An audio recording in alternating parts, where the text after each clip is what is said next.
C'est-à-dire que le désert n'est pas le lieu de la souffrance. Yeah. Mais le désert est un lieu d'intimité. Très bien. Le désert est un lieu choisi par Dieu pour parler au cœur de celui qui est intime à Dieu. Tu ne peux pas connaître Dieu si Dieu ne parle, si tu ne laisses pas Dieu parler à ton cœur. Yes. Parce que j'aimerais vous parler. Dieu est celui qui connaît les 4 fenêtres de l'homme. Regarde, je sens que Dieu connaît les 4 fenêtres de l'homme. La première fenêtre, c'est ce que tout le monde connaît de nous. Yeah. Les gens savent que je suis pasteur. Les gens savent que je m'appelle Miché. Il y en a certains même qui me connaissent par mon ancien prénom. Exactement. Les gens avec qui nous étudions, ils peuvent me voir, me dire, bon, ils me connaissent. La deuxième fenêtre de l'homme, c'est ce que les hommes connaissent sur l'homme, mais qu'ils n'arrivent pas à lui dire. Très bien. Je sais que par exemple, cet homme qui nomme mais je ne sais pas lui dire. Je connais certaines vérités qu'on dit sur lui, mais je ne sais pas lui dire. C'est ça la deuxième fenêtre de l'homme. La troisième fenêtre de l'homme, c'est ce que l'homme lui-même connaît. Et il sait que ce que je suis ici, si je l'expose, si on l'expose, ce sera ma honte. Exactement. Ça dit que c'est le domaine où nous gardons nos propres secrets. Nous ne voulons pas que ces secrets intimes soient divulgués. Dès qu'on les divulgue, c'est notre honte. Parce que ce que nous cachons, parfois c'est notre honte. C'est une autre image de nous que nous cachons, que nous ne voulons pas que les gens accèdent. Exactement. Ça là, Dieu connaît. Maintenant, la quatrième fenêtre, c'est la fenêtre que ni les hommes, ni toi-même, ni Satan ne sait. Mais que Dieu sait que c'est en lui. C'est pourquoi c'était tout à fait inconcevable à Pierre. Quand Jésus dit, après 3, toi tu vas me renier. Pierre a dit, moi. Parce que Pierre ne pouvait pas imaginer que Dieu connaissait les choses de sa quatrième fenêtre. Yeah. Parce que Dieu est intime à nous. Il connaît ce que nous ne savons pas de nous.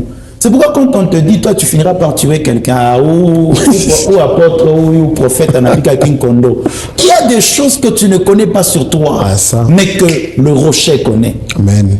Et comment tu peux le savoir? C'est lorsque tu le laisses parler à ton cœur.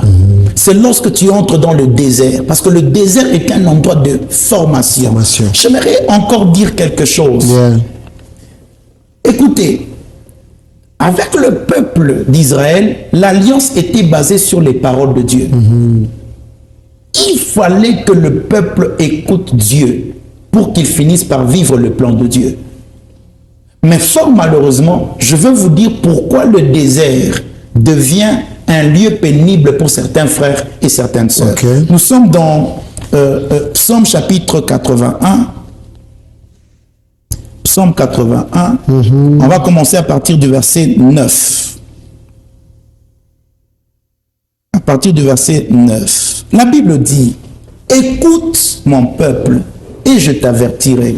Israël, puisses-tu m'écouter ?» Vous allez remarquer que dans ce verset, on a insisté 2 fois sur l'écoute. Yeah. Qu'il n'y ait au milieu de toi point de dieux étrangers, de dieux étrangers. Ne te prosterne pas devant des dieux étrangers. Je suis l'Éternel, ton Dieu, qui t'ai fait monter du pays d'Égypte. Ouvre ta bouche et je la remplirai. Yeah. Mais mon peuple ne m'a point écouté, n'a point écouté ma voix. Israël ne m'a point obéi. Alors je les ai livrés au penchant de leur cœur. Et ils ont suivi leurs propres conseils. Oh, si mon peuple m'écoutait, si Israël marchait dans mes voies, en un instant, je confondrai leurs ennemis. Yes. Je tournerai ma main contre leurs adversaires. Ceux qui haïssent l'Éternel les flatterai, et le bonheur d'Israël durerait toujours. Yes. Et je le nourrirai du meilleur froment, je le rassasierai du miel du rocher. Voyez maintenant le problème ici, c'est que lorsque Israël est arrivé dans le désert, ils n'ont pas reçu la révélation du rocher. Au lieu d'écouter le rocher, ils se sont rebellés. C'est pourquoi la Bible dit, si Israël m'avait écouté, la plupart des choses qui compliquent les gens, c'est l'écoute de Dieu. La situation dans laquelle tu te trouves demande l'écoute. Yes. Qu'est-ce que Dieu dit de toi? L'écoute, c'est ça même la charte de l'adoration juive. Très bien. Ça se retrouve dans Deutéronome chapitre 6, le verset 4. C'est là même la piété, le culte de la piété des Juifs.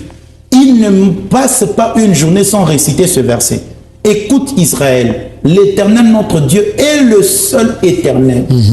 Ça dit que Dieu est le seul éternel. C'est ça, Shema Israël. Okay. Shema, c'est quoi? En fait, Shema implique 4 verbes principaux. Le premier verbe, c'est entendre. Tu dois entendre ce qu'on te dit. Le deuxième verbe qui implique le mot écouter, c'est comprendre. Parce qu'il y a des gens qui entendent, mais qui ne comprennent pas. Vous êtes en train de me suivre parce que vous entendez ce que je dis et vous comprenez parce que nous parlons dans une langue qui nous est compréhensible. Mais il y a des gens qui entendent sans comprendre ce qu'on leur dit. Maintenant, le schéma ne s'arrête pas là. Il y a un troisième mot et le troisième mot, c'est de garder. Yes. Tu ne peux pas entendre, comprendre et ne pas garder. Très bien. Tu dois garder ce que Dieu te donne parce que ce que Dieu te donne est ta ligne éditoriale dans le désert. Et la quatrième des choses, c'est exécuter. Très bien. Vous voyez maintenant, ne pas écouter, c'est-à-dire ne pas passer par ces 4 verbes.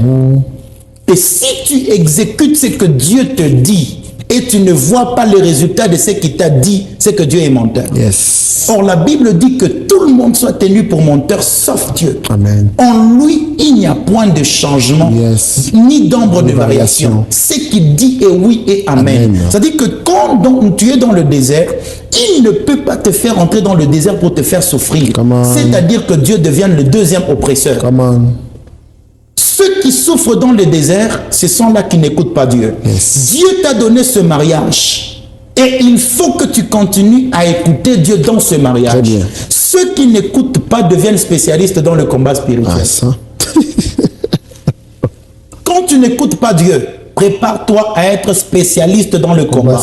Parce que Dieu te donne des victoires parfois par l'écoute. Ne va pas là-bas. Tu n'écoutes, tu ne vas pas là-bas. Tu ne verras rien.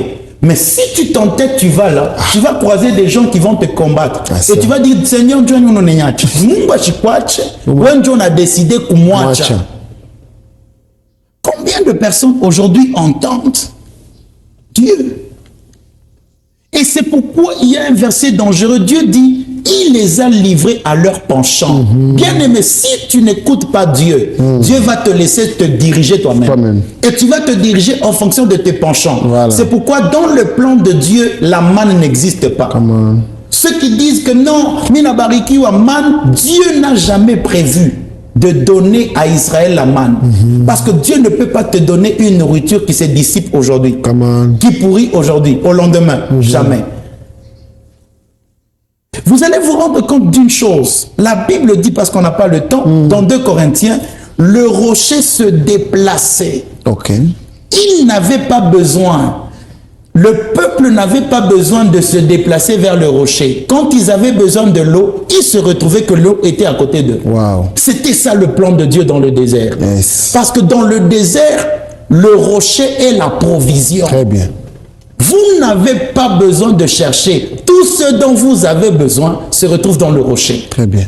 Et pour avoir ce dont vous avez besoin dans le désert, vous devez vous adresser au rocher.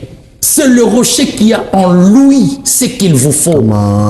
C'est pourquoi ils ont demandé la manne. Parce qu'ils avaient envie de manger. Dieu leur a donné une nourriture qui pourrit. C'est pourquoi Jésus a combattu la doctrine de la manne. Jésus n'a jamais dit que la manne est une bénédiction. La manne est le plan B de Dieu. Ceux-là qui disent Seigneur, donne-moi la manne, ils demandent le plan B de Dieu. Le plan A de Dieu, c'est le froment du rocher. Très bien. La fleur du froment qui devait provenir du rocher. Le miel qui devait provenir du rocher. C'est pourquoi quand Christ est venu, oh là là, quand Christ est venu, il s'est appelé comme le pain descendu du ciel. Très bien. La manne ne descendait pas, la manne apparaissait. Et ce qui apparaît, disparaît. Ce qui descend, monte. Aujourd'hui, on s'arrête là. Alors,